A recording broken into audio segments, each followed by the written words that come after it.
Hey guys. Hey brethren. Hey brethren. Hello all ears. Hello you who is listening. Welcome to Circle Back Podcast. Okay, my name's Hannah. And I'm Adrian. I guess that's what we're going with, huh? Yeah, we're going with that. I feel like it gets worse every time. Yeah. It doesn't get better. Oh, I didn't have my other ear on. My headphones, one of the ears was off, and I was like, I feel so strained. I feel like I'm hearing myself. Anywho, both ears are on, so... Hello, all ears. Hello, all ears. All ears activated. What is that? Holy Spirit. What activate. Is that? We need a different one. Holy Spirit, activate. Both ears. No. Okay. So today we are excited to have a friend of mine on the pod. So, a little background. As we all know, I used to be employed at a church. And at this church, one of the things I really loved to do is I got to, I guess, I hate saying the word lead because, like, I just... Organize, maybe? Well, I mean, I was the lead. Okay, I did lead. I led it, but, like, you know, I wanted them to feel just as much as a part of it. Anywho, the young adult ministry. And that is where I met our guest today. And, well, not today. Met the guest that's on today. Met today's guest. At church. Yes. And so, so today we have Reba not McIntyre. Yeah, have you ever gotten that before? Never had that before, I'm sure. Never, ever. So, Reba, are you named after Reba McIntyre? I am actually. That's amazing. Yeah, my dad is super fan. Super fan of Yeah, Reba. like so much. I don't think he does anymore, but at one point there was an 8x10 photo of Reba McIntyre on his bedstand, so. Sorry, Dad. Bedstand. Exposed. That is another... Every morning he like blows, morning Reba. Morning, love. I guess I have a Zac Efron pillow, so I can't talk. Yeah. I don't have any of those things, but wow, that's a loud plane if you guys can hear that. I think there's a flyover this weekend. I've seen like 4 or 5 of them together. Yeah. I think they're having a little fly-in happening, so any hoops. Yeah, thanks for coming. Yeah, thanks for having me. Yeah, absolutely. So, I haven't seen you in a while. I know. I mean, it's been a hot minute. I remember when you told me that you were moving, and we were at Young Adults, and like we had to pray over you. Yeah, and, that was awesome. Yeah, it was really a fun time. So you left because of a job. Am I correct in that? Yeah, so actually in 2020 I started travel nursing and then did that for a little while, came back home, still did travel nursing but did like local contracts. And then my parents started going to Life Change and that's where I met you, and then I decided to start traveling again. So hey, we needed people like you, still do. Now you said labor and delivery? Yes. So you're bringing miracles in the world every day. I'm seeing them happen. I'm helping them come out. Man, I mean, you got, what is it, hut, hut when you, the football. Oh, like hiking it? Yeah. What do you do? You hike the football, right? I keep thinking of it downset? Downset. I keep thinking of a tinge. I was like, that's not it. So that's really cool. Is that what you wanted to go? Oh, no. No. Okay. How did this happen? So I actually, in nursing school, wanted to be in the NICU. Okay. Because I felt, I guess, pulled to little babies. But then when I did my clinical rotations, I realized that probably not for me. However, I still tried to get into the nursery at Harton. So I was doing critical care, applied for the nursery position, and got hired for it. And then my sweet director was like, well, we really need someone with nursery experience. And I was like, well, you knew that I didn't have it. And she's like, oh, well, just try labor and delivery. And if you don't like it, we'll try and get you in the nursery later on. And so I was like, you're crazy. Like, I'm not trying to be all in that mess. And she was like, no, just trust me, you're gonna love it. And I did. I fell in love with it, and it's a different I like the intimate connection I make with my patients. Yeah. And it's, you know, most of the time it's the best days of their lives, and sometimes it's the hardest. Yeah. So I'm glad that I trusted that and didn't try to butt up against it, because it was the best thing for me.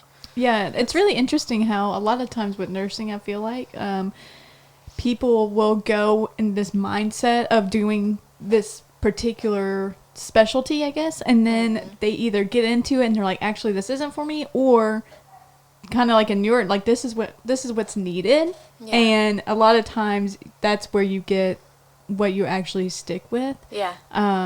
And I just find that so interesting because, like, growing up, I thought for sure I was going to be in the medical field.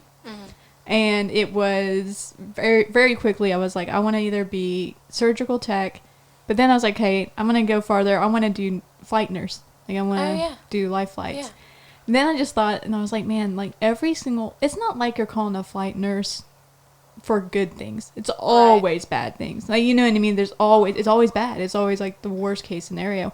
And so I was like, maybe not. And then obviously I'm not in the medical field, and that didn't work out. But I just find it so interesting. A lot of nurses I know have started their idea of what they wanted to do. Some of them got there, but a lot of them have gotten in different specialties. Because I feel like there's a lot there. Like, Yeah, it's a big range. I mean, especially when you're in, a town like Tullahoma, you don't necessarily go in thinking you're going to go up in administration, but then you see that need and you're like, well, I could see myself doing that. And so I've kind of seen some of my friends progress that way too, and end up in a position where they thought that they would never be or never considered being in. And then I'm actually going back to school for my master's so I can teach. Dang, wow. Good for you. So I'm currently teaching for TCAT McMinnville, and we're doing labor and delivery in Tullahoma. Wow. So That's so cool. You're a boss, man. I tell you. About what? I'm trying. Boss lady. So, like, let me ask you this. When you get into nursing and you've gone to school and you're graduated, right? So at that point, are you able to apply for a lot of different jobs, or is it just like specialty? You know what I mean? Do you have to have certain specialties to go into those things? So it depends. I always say it helps who you know, right? So I kind of grew up in the halls of Harton. My mom did ultrasound there for a while. So, like, literally from the age of 9, like, I was meeting physicians and I was meeting different people. And so my dad kind of jokes, because he goes to the cardiologist and they always ask, oh, how's Reba doing? Doesn't care about Dad's heart or anything. They're just like, how's Reba doing?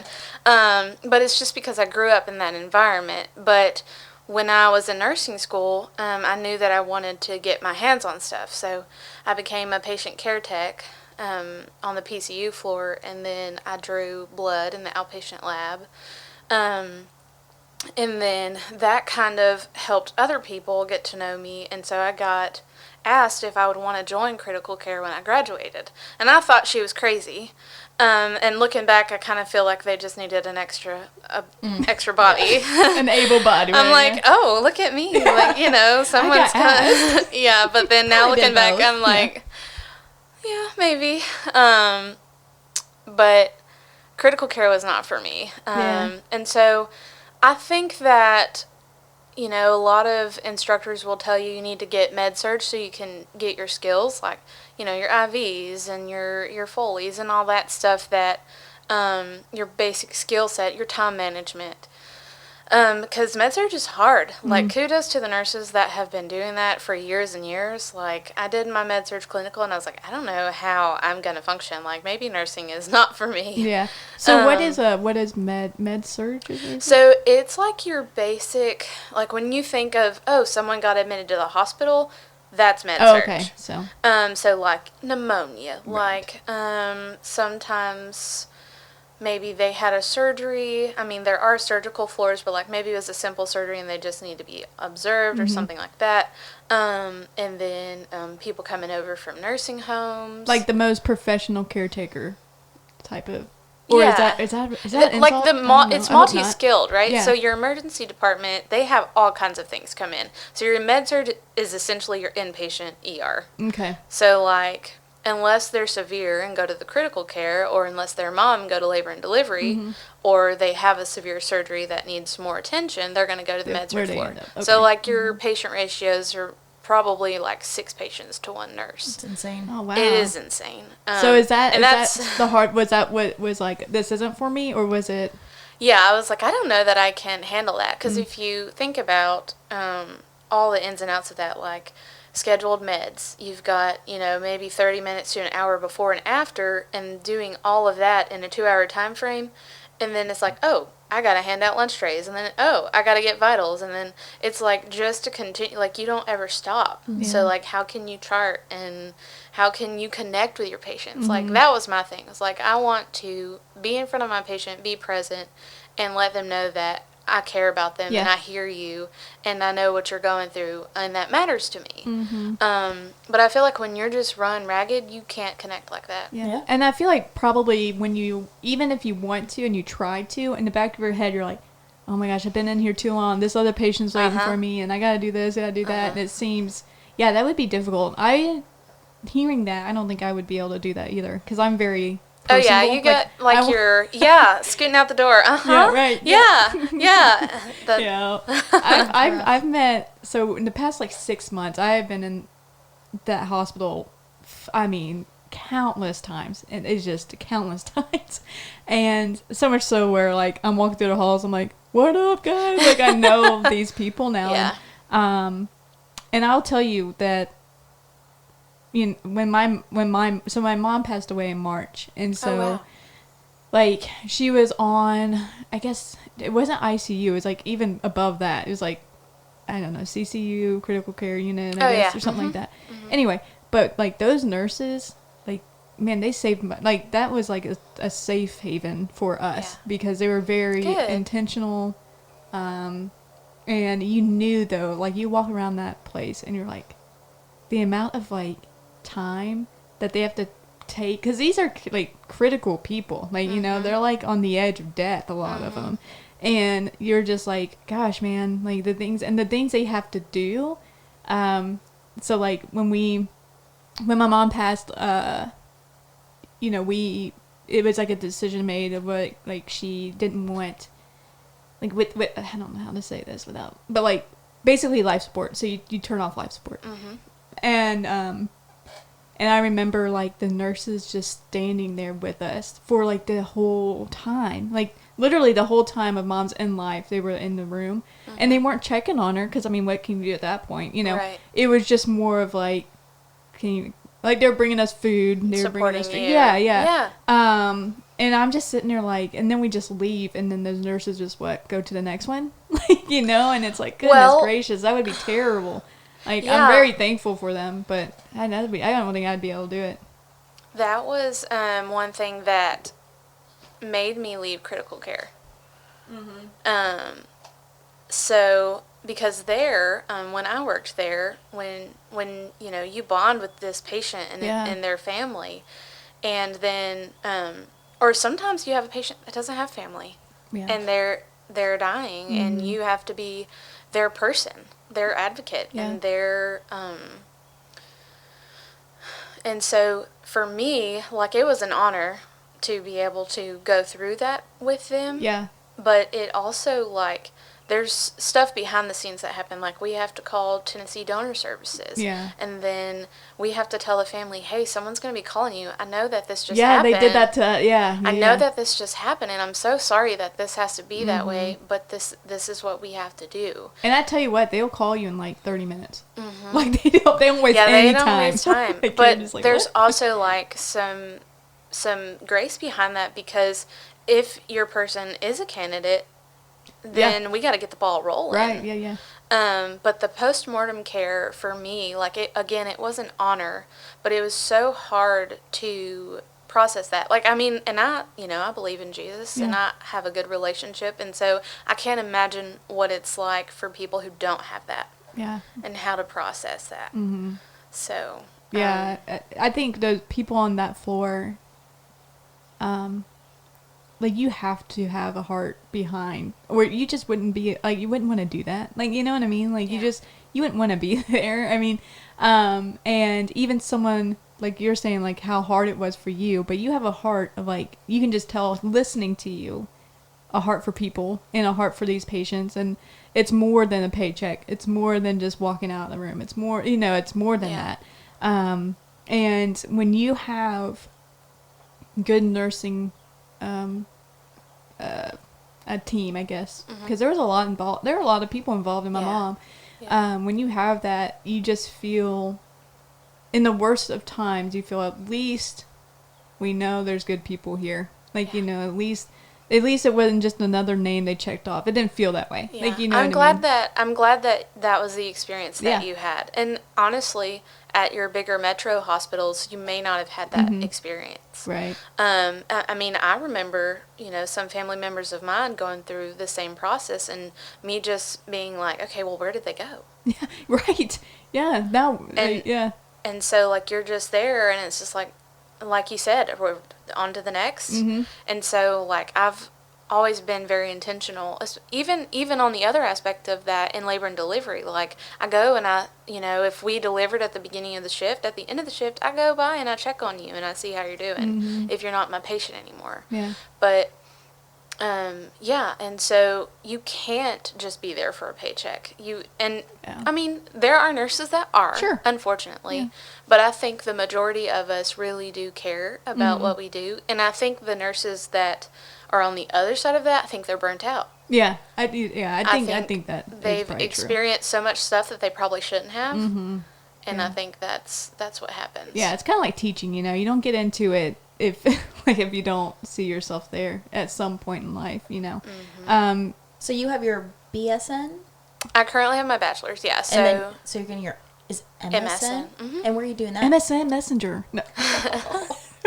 So I actually got my associates here at Motlow. Okay.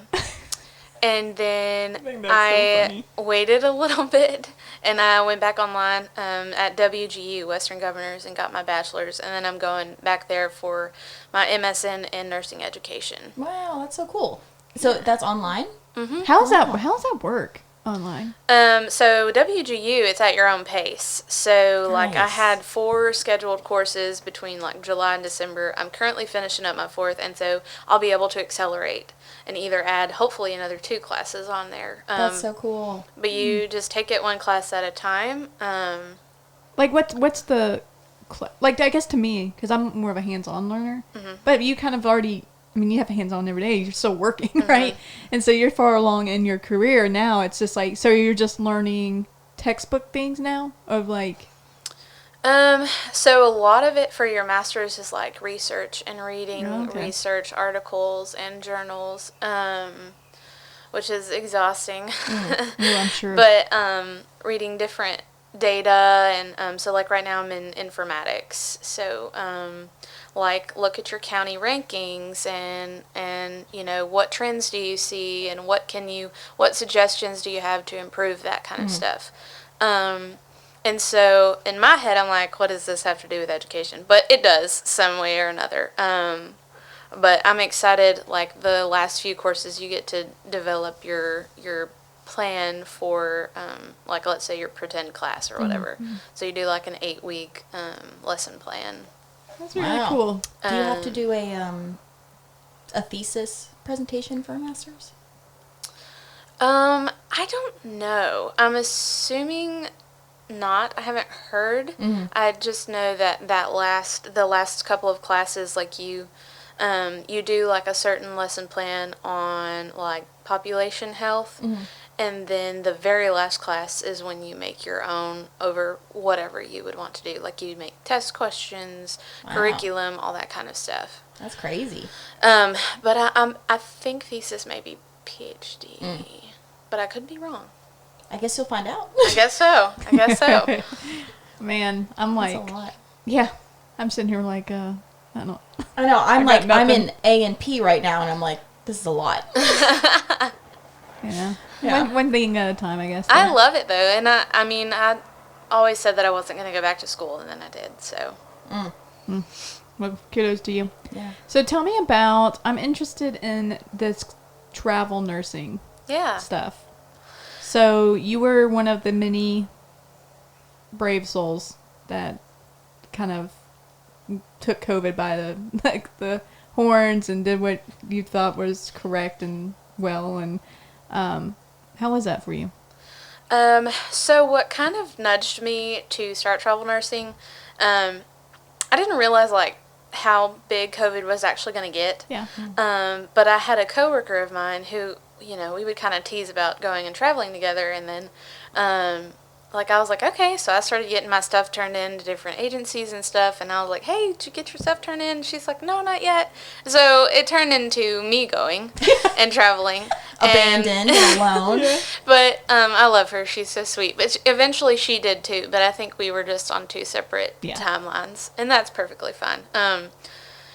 And so I had actually taken a trip and then came back and I told my mom that I started applying, and she's like, no, you didn't. And I was like, yeah, I did. Like, I'm going to go, I don't know, somewhere.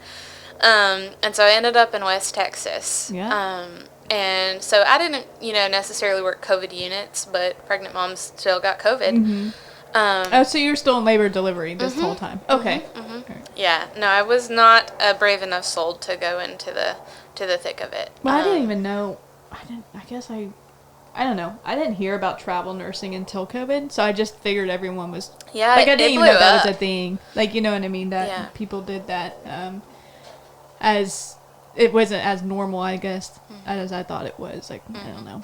But it blew up. I mean, people probably have made more money than they ever should have been allowed to, because now it was like a double-edged sword, kind of, because now you've got nurses that are like, well, I'm not going to work for anything less than this. Right. And it's just like, well, I appreciate that about you, but also in the same sense, we didn't go into nursing for the money. Mm-hmm.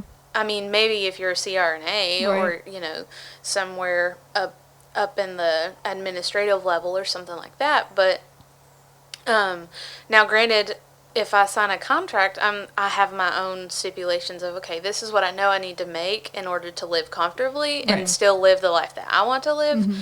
But, and there were contracts that my first contract, like I said, was in West Texas, and it was at a super rural facility that serviced some people in New Mexico and other surroundings. So we did maybe 60 to 80 deliveries a month, whereas in Tullahoma may average maybe 35 to 40. Wow. But just by going from there to travel nursing, I tripled my income. Dang. Wow. Yeah. But I guess you were doing at least double the work if you were doing, double deliveries than you would in Tullahoma. You would think, but every unit is set up different. So you have what we call LDRP, which is your labor, delivery, recovery, and then postpartum, and then you also throw some nursery care in there too. But some units have it set up where, okay, these nurses are labor, these nurses are postpartum, these nurses are nursery. And then some facilities you have where you just get the luck of the draw that day. You get what you get and you don't throw a fit kind of thing. So I did a stint in Johnson City, and they had high-risk antepartum. So sometimes I would have 4 high-risk moms who maybe, their water broke super early and they're just hanging out until they have a baby. Yeah. Or maybe they've got severe preeclampsia and we're just monitoring them until it's time for delivery. So that was cool. That was the first time I did a lot of high-risk stuff. Mm-hmm. But then some days I would come in and I'd have 3 moms and 3 babies, postpartum and nursery, and that's not for me.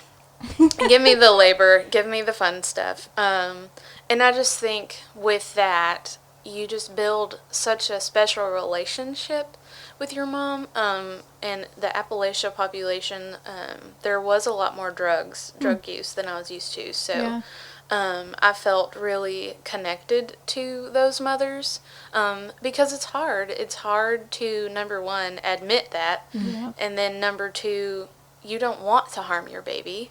But unfortunately, because of life circumstances, and so I felt really connected with those women and, talking them through, you know what, it's going to be okay. Dude, that's a ministry in itself. Because I hearing you say that is just, it's so encouraging to me because I think I grew up in addiction, and granted, it was men, not women, but you often think about women that have these babies and the babies come out being drug addicted already. And your immediate response is like, what a terrible mom, right? Yeah. But I've watched drug abuse and how it can just overtake your, like, it's a whole demon in itself, right? And so we're just so quick to judge that person. And I can imagine, to me, it almost seems like you might be the black sheep because sometimes I feel like when you see it so much, you can just become numb to it and you're like, whatever, it's just another drug mom. Like, you know what I'm saying? But like, to hear someone like yourself that is in the thick of labor and delivery, and to just have that heart to be like, no, I'm going to use this opportunity to be with these women. Because I feel like there's nothing, because a lot of times these women are probably alone. They probably have not great living circumstances and backgrounds and whatever, or maybe they have the best. Addiction doesn't, it can catch any of us. It's not picky. Right, it's not picky. And so we have these prejudgments on addiction, definitely when it comes to the babies. Yeah. Because, babies, right? Like, we want to protect them, and we want to, do everything we can. But even people that have grown up in addiction, it can be easy to be like, I would never have a kid if I was addicted, or, you know what I mean? It's like, you don't know until you're there. Exactly. And you don't know the circumstance. Exactly. You have no idea what's going on. Well, no one ever wakes up and says, I'm going to do meth today. Yeah. That sounds good. Yes. But life happens, and abuse happens, and things that you don't know how to cope with happens. Like, people don't understand that and don't always think about that. And so like, as a green nurse, new nurse coming in, like, it's easy to get frustrated with these mothers. Sure. But if you actually think about, they're coming in to have this baby. They know that you know. They know that you know. Yeah. They're horrified. They already come in thinking she's going to judge me. She's going to treat me like crap. She's going to treat me different because I've made a mistake, or I can't get out of the hole that I'm in. And so when you are intentional and that mom walks in and you greet her with a smile and you make her feel warm and welcome, it's a totally different ballgame than her walking in and you saying, all right, put your gown on, let's get this over. Like, and that's what they expect. Yeah. And that could literally turn someone's life around. Oh, yeah. To get help. Oh, yeah. Yeah. Man, that's crazy. All right, I totally I was like, is it true? I've seen it on the internet, so it must be true. Do you have to hold babies, like new babies, as they go through like the withdrawal and stuff? Because I've seen like, you can volunteer to hold. Yeah, that's definitely newborn. Real. Yeah. So I just mean, is neonatal. that like a open position in hospitals where you can volunteer? Oh, I see. Yeah. So, some places maybe. I know when I worked in Lubbock, Texas, their NICU was huge, and I do think that they had volunteers that would. But when you have a baby that has neonatal abstinence syndrome, I can't even think, neonatal NAS. We call it NAS. I'm like, abstinence? Abstinence syndrome? Okay. NAS Whatever babies, NAS yeah. babies. So they have this scoring sheet. It's a little bit subjective in my opinion, so I don't like it. But like you look at cues like, is the baby sneezing repetitively? Does it have excoriation? Is it eating okay? Is it sleeping okay? That kind of stuff. And then depending on what the mom was taking, if this baby scores a certain score, then you would give it morphine, or you would give it like a maybe a benzo or something like that, and you have to then again wean it off. Right. But part of that is eat, sleep, console.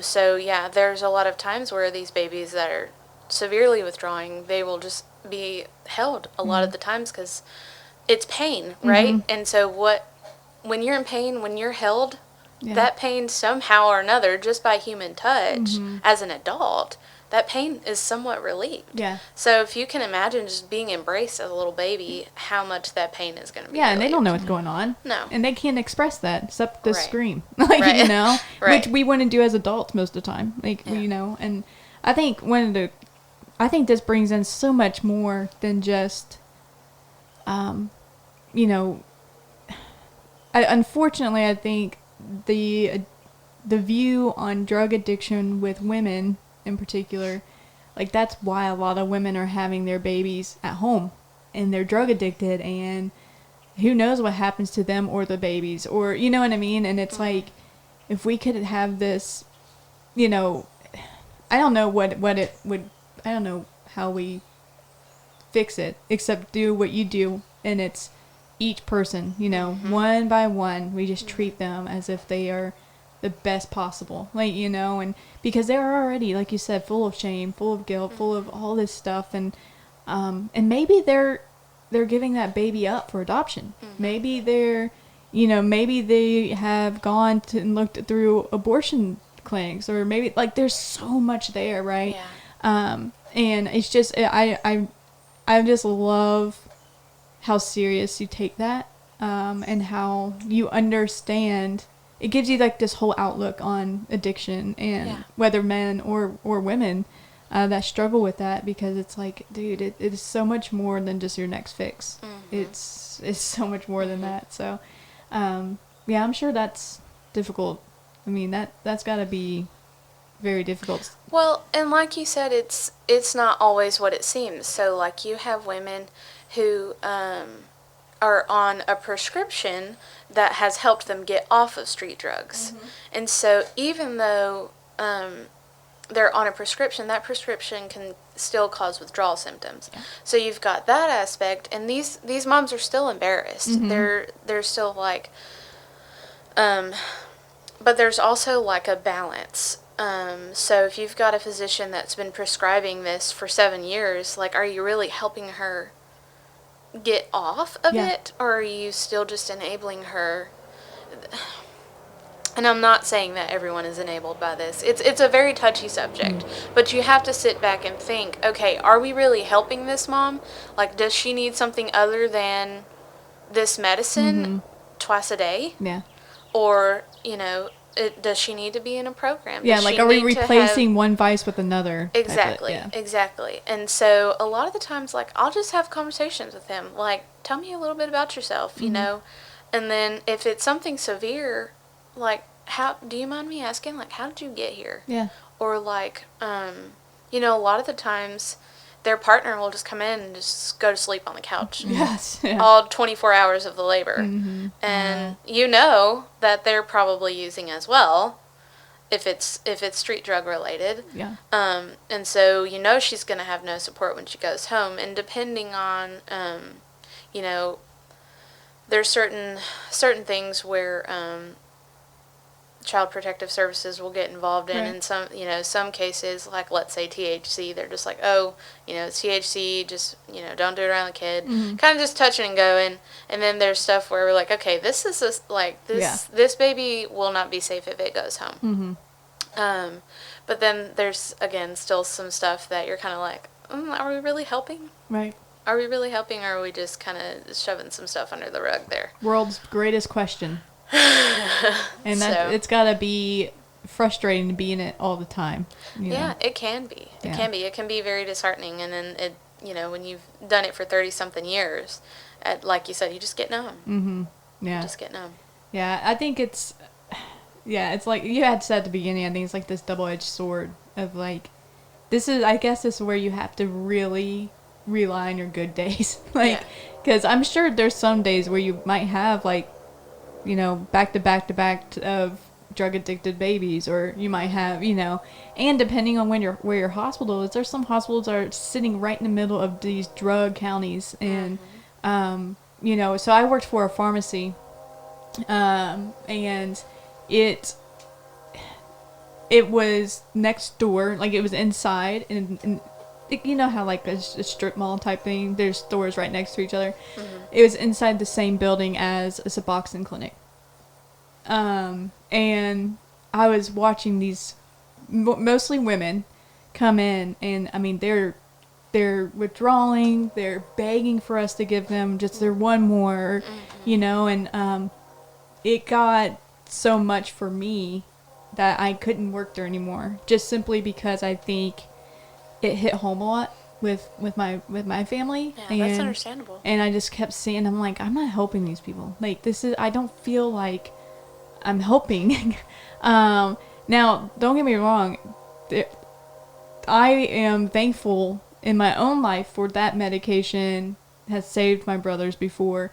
But also, I've seen them, like, abuse that too, and then you're like, then you're, it's like, it's just like this terrible, you have to have the discipline to be on that. It is this balance, and basically we were kind of like a Suboxone clinic. We were just, they would get their prescription and come over, and but I had really good conversations with some of these women, and I could see that some of them were healing, and that was really, really encouraging. But then it's just the other end of that, the double-edged sword of like, can I take the other? And I just wasn't in a position where I could. And that brought out a lot in me of like, am I as healed from my own trauma that I thought, right? And it made me look at my own life. It had nothing to do with the women that were coming in. I grew up with it. I'm just like, I get there must be something else. Like, that wasn't an issue for me. It was my own stuff that I was carrying. Yeah. And I just can only imagine with nursing and with critical care, all this stuff, like, you have to like know your own self enough to realize I can't be here because I'm not as helpful as I could be over here. Yeah. And if you're going home every single day and you are wearing what you saw that day, that's going to be difficult for you. Yeah. And you can only keep up with that for so long. Yeah, exactly. And I think that's where, like, a wise decision comes in of, like, this may not be, and good supervisors, good supervisor would be like, hey, you okay? Check it in and things like that. So it's not just... Well, how do you handle all the hard parts of that? Of, life and death and working with all of that. So I am definitely, over the years, have built my relationship with the Lord.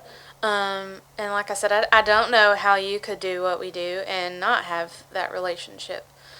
There have been times, I go back to the healing aspect of it too, of my own personal life. Like, if I don't take the responsibility to heal from the things that I've experienced, so like, let's say one day this patient, she really needs me, but I'm not present because I've got other stuff going on in my mind, and I recognize that in the room.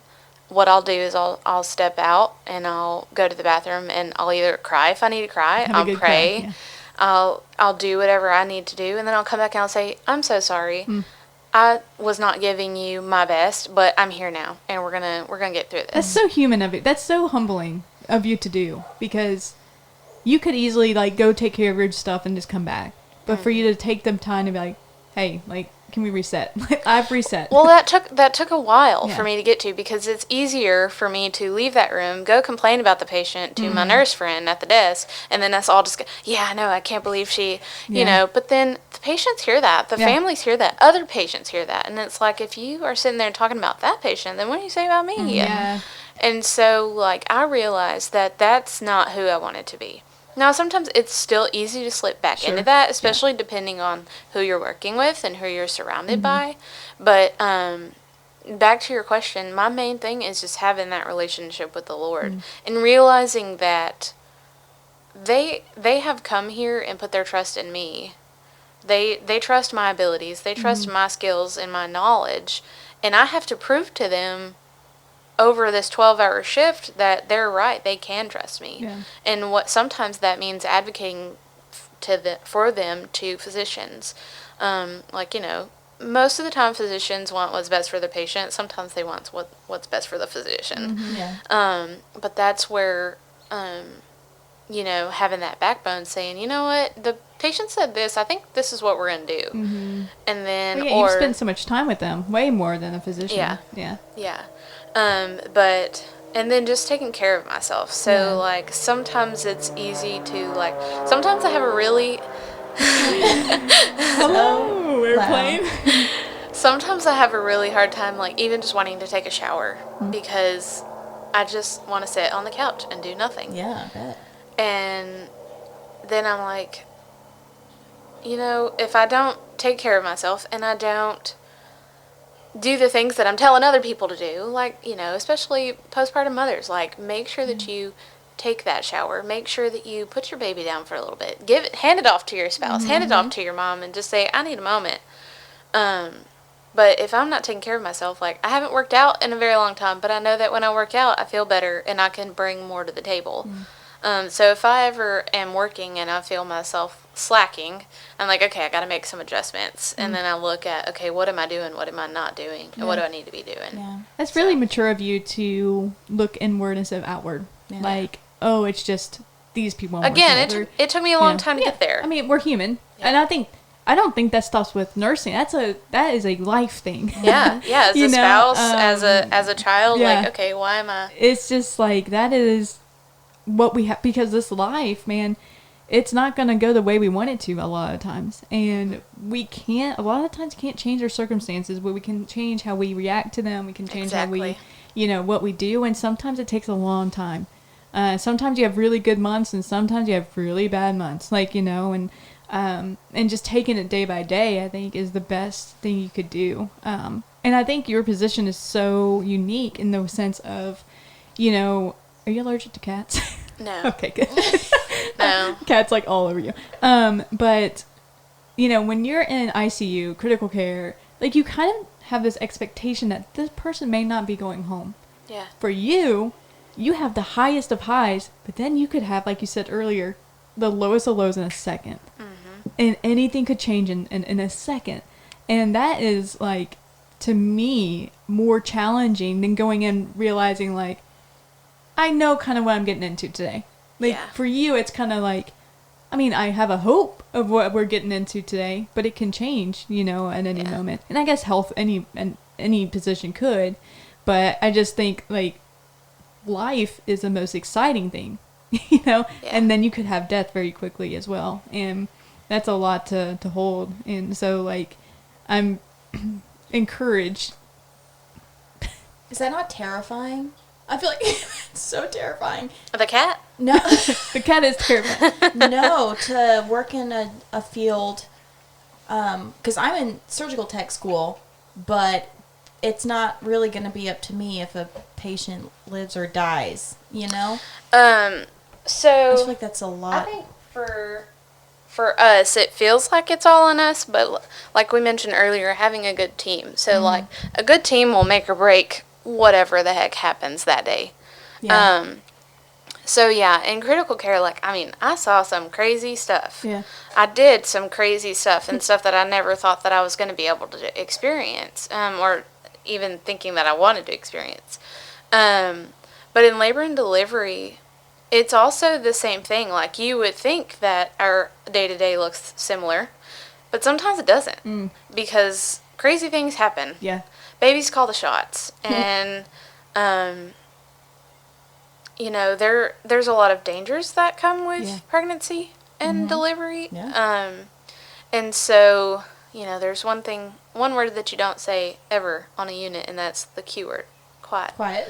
So, and I think people know that, but they still come in and they say it. Oh. Sure is quiet up here. Uh-huh. Yeah, or man, y'all are not busy like, today. And it's just like, no. out. No. Get out. Yeah.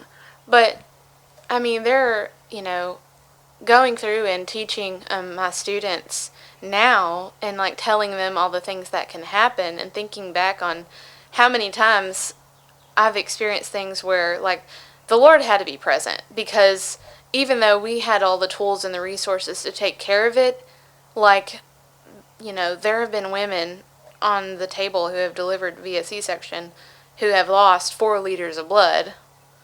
And it's just like, how? Yeah, supernatural. Like, you see, like, I'm watching this woman, I see life leave her body, and then we're pumping units of blood into her, FFP and platelets and all this other stuff, and you start to see the color come back, but it's just like, I know there was something that happened there. Mm-hmm.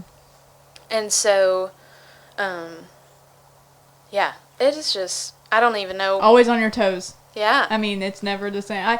I'll tell you, when I had Elias, like, I'll be honest with you, I don't remember the entire the entire thing. I was like out of it, but like, I do know that it is just when you think everything's gonna be okay. Like, there was no reason for me to think otherwise. Like, I had a pretty, I mean, my pregnancy was hard, but like I was okay, right? Yeah. I mean, it was okay. Everything was gonna be all right. I'm gonna go in. We did a not a C-section. Epidural? No, we didn't. When you kind of we're gonna come in at 4:00. An induction. Yeah. Okay. And so like you park your car and we parked at the expecting mothers and I was like, well, this is weird. Tomorrow we're gonna have a kid. We're walking in. Everything seems cool.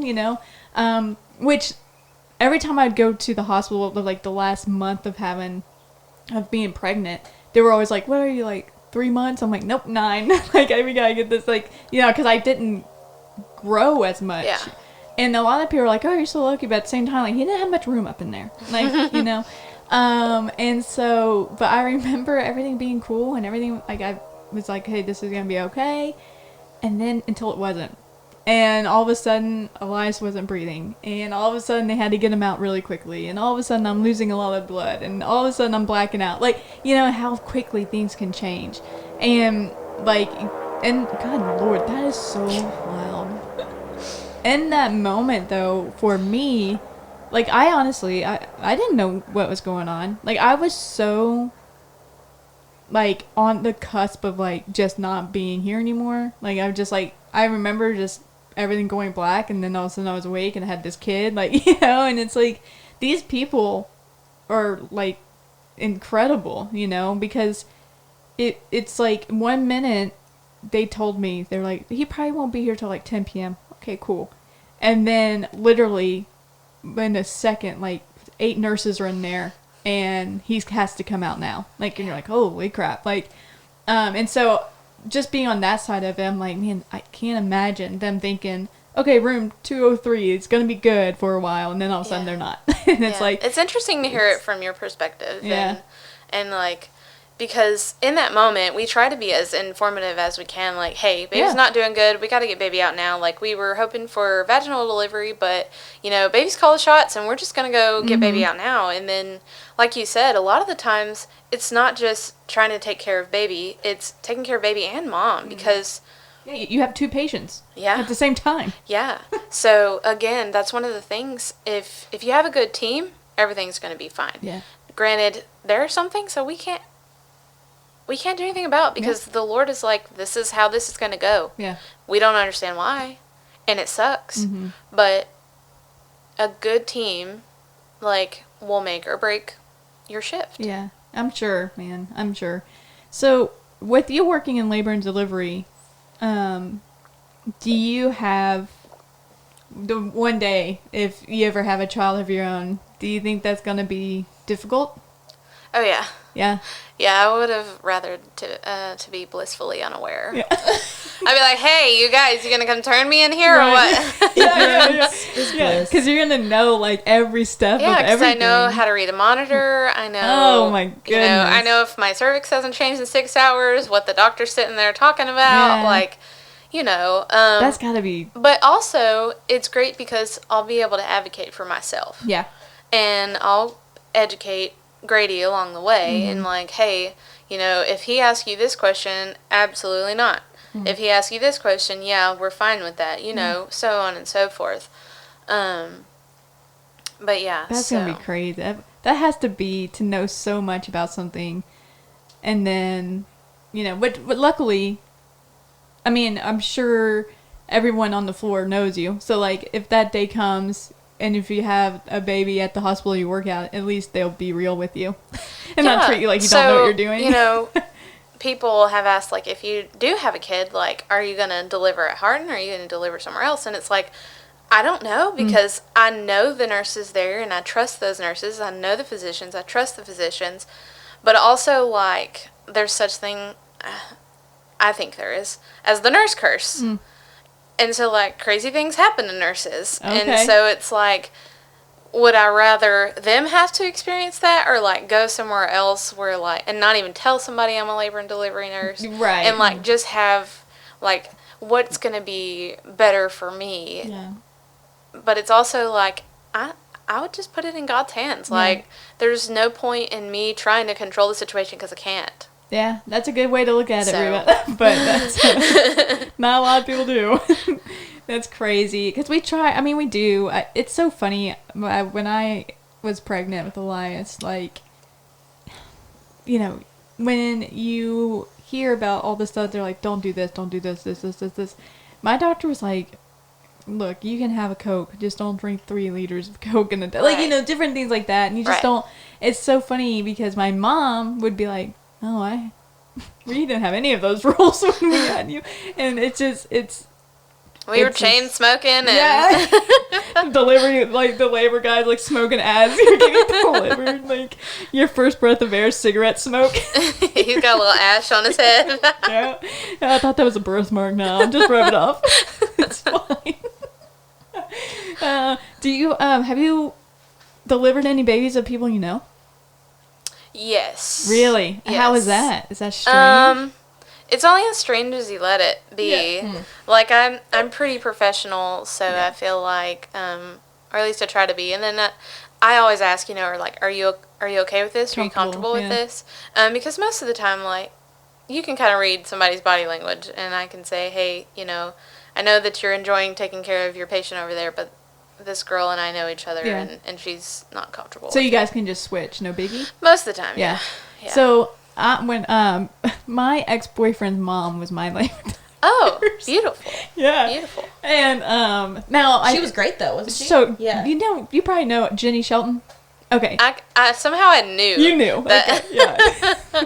I love Jenny. And she's a wealth of knowledge. Oh man, she's been there a long time. Yeah. Yeah. 20 years? I don't know. Like more than that. Yeah. Probably. I mean, a long time. Like she knows her stuff, and she's she does. She seems so like comfortable. Like, you know, and that's the thing for me, that like she would come in my room and I would just be like, oh, it was kind of, for me, it was nice to have a friendly face, like to know, you know, and it meant a lot because at first she wasn't really supposed to be in my room. She wasn't on. She said, oh, I saw you coming into the hospital as I was leaving, and she came back in and like talked to me and was like, do you need anything, you know? And that was really kind, like just to be like, oh, okay, I kind of know this person and I do trust her, you know, and that made me feel a lot better. And and so I didn't really think about the other stuff. I just feel like good Lord, like every doctor's seen every part of me by now. I don't even care anymore. Like, now on a flip side of that, like I do have people that will message me and ask me questions, you know, about their pregnancy and about what to expect. And then I'll have some be like, can you be my nurse? Like, you know, depending on the facility. And then like I'll have people ask if I can come and sit with them. I don't like to go and sit because I feel like that brings bad juju. But I'm like, because also, if I'm a labor and delivery nurse and I know that there's a labor and delivery nurse sitting on the couch next to a patient. Oh, that's true. Okay. And I see. Now, there's like a respect that you should have, right? Like, don't come in my room telling me how to take care of my patient. Yes. I wouldn't do that to you. Yes. But there'll be like a pharmacist and they'll be like, oh yeah, I know all about Pitocin. And I'm like, good for you, friend. Yeah. Me too. Yeah. I'm sure that's difficult. Yeah, I would not like that. Like someone looking over your shoulder thinking they know everything in the back. Yeah, that would be so even though like you have that confidence and you know what you're doing, there's still like that, okay, like stop staring at me. Yeah. That's crazy. Yeah, I would not like that. Man, I've enjoyed this. I've learned so much. It was so funny when you came in and we were like, hey, what are you going to talk about? Blah, blah, blah. Like, to be honest with you, even Adrian was like, hey, you know, she didn't know you prior to this. She's like, what's your friend going to talk about? And I was like, probably music. Here we are. Because, you used to be really big into music and your own music and stuff like that. And will that ever resurface, you think? I don't know. I feel like if it did, it would be worship music. Okay.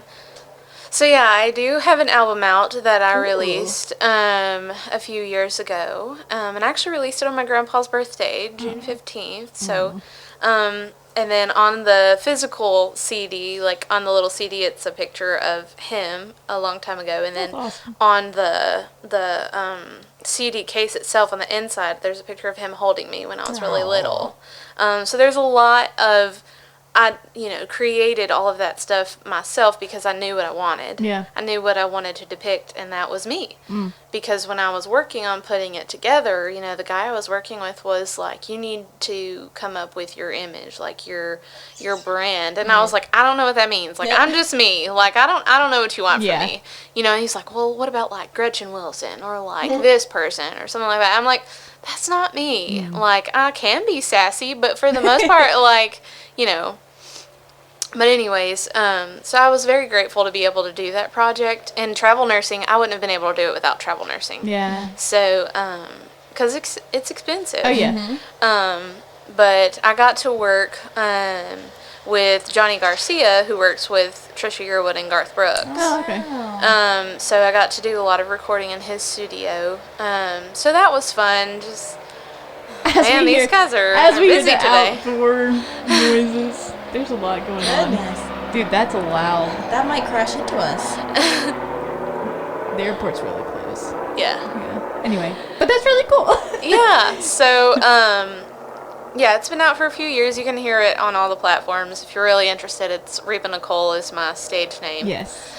But it's still weird. RN. And you're an RN. Okay. It is weird to, like, I have it on my playlist, and sometimes I'll hit shuffle, and then I will come on, and I'm like, oh, yeah, that's me. I did that.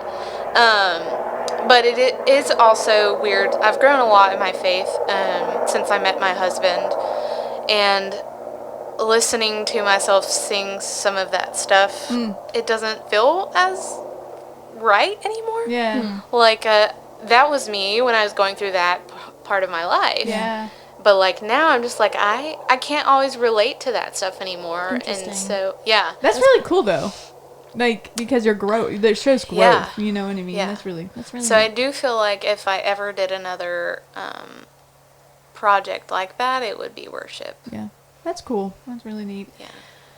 Well, listen, this has been lovely. It has. I really have enjoyed it. I didn't know where we were going to go or what we were going to do or say, but I will always bring it out of you. Just tell me more. No, I really appreciate you coming down, and it's really good to see you. I know it's been a while, but that's something I've loved about the podcast is I've had people I haven't seen in a while or just had conversations with, and to be able to sit in the house and just talk and see what they're doing in life. And listen to airplanes. Listen to airplanes, It's Fly Like a G6, That's the name pocket. No, I'm not going to name that.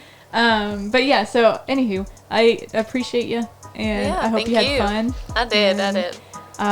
If I ever have another child, which won't happen, but if I ever did, I will come to you. Absolutely. I'm here. I'm going to have a whole bunch of messages like, hey. Hey, I heard that you were, No, but all right, before this plane goes really loud, thank you guys for listening, and thank you for being here. Love you guys, and we'll talk soon.